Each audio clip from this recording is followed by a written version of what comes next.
Hello friends, आज chicken बनाने जा रहे हैं। हम इसको अच्छे से वॉश कर लेंगे। फिर थोड़ा नमक,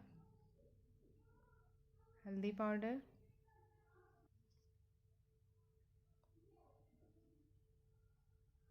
लाल मिर्च पाउडर,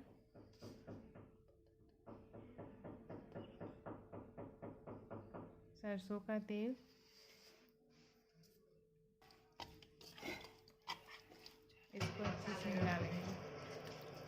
इसको अच्छे से मिला लेंगे।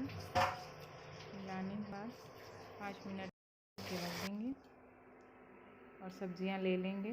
इसको अच्छी तरह से काट लेंगे, तड़के के लिए तैयार कर लेंगे।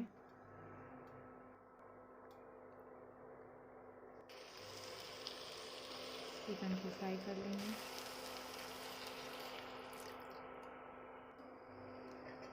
प्याज को, मसाले को अच्छे से फ्राई करने के बाद उसमें हम पानी ऐड करेंगे।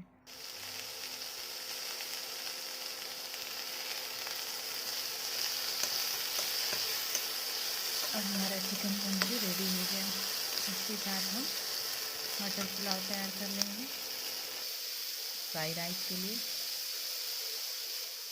प्याज को, मटर को अच्छे से फ्राई कर लेंगे।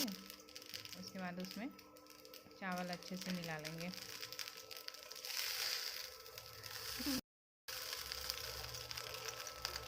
अच्छे से मिलाते हुए हमारा फ्राई राइस तैयार हो गया।